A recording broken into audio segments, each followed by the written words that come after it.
बुलेटिनच्या सुरुवातीलाच बातमी आहे बीडमधील संतोष देशमुख हत्येप्रकरणी न्यायासाठी मस्साजोग ग्रामस्थांचं आजपासून 2 दिवस अन्नत्याग आंदोलन सुरू होणार आहे।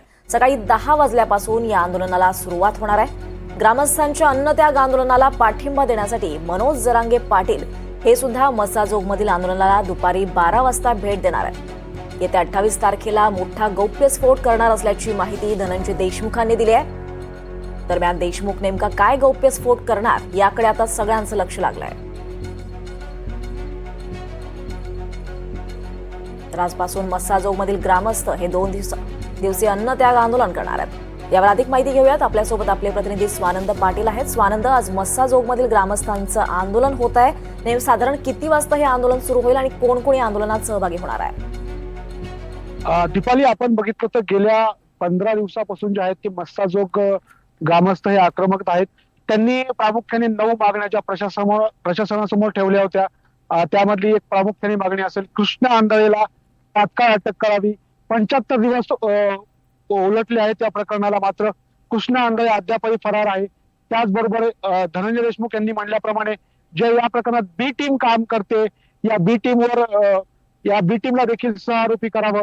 तसंच जे केज पोलीस ठाण्याचे प्रशांत महाजन आणि पाटील जे आहेत API यांना देखील या प्रकरणात सहआरोपी करावं।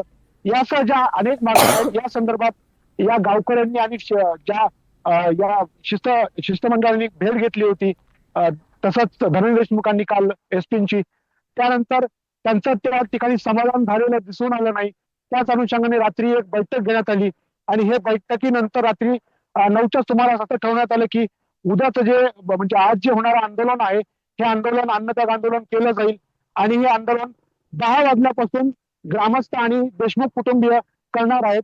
या आंदोलनाला 12 वाजता जे मराठा योद्धा आहेत, मराठा आंदोलक मनोज जरांगे पाटील हे देखील उपस्थित राहणार आहेत। एकंदरीतच आपण बघितलं तर या प्रकरणात आधी जे आंदोलन केलं होतं पाण्याच्या टाकीवर चढून ग्रामस्थांनी आणि धनंजय देशमुख यांनी, या आंदोलनानंतरच संबंधित प्रकरणातील आरोपींवर मोका देखील लावण्यात आला होता आणि आज हे अन्नत्याग आंदोलन केलं जात आहे। दीपाली, नक्की स्वानंद, त्यामुळे आता सर्वांचं लक्ष या आंदोलनाकडे लागलंय। धन्यवाद या सगळ्या सविस्तर माहितीसाठी।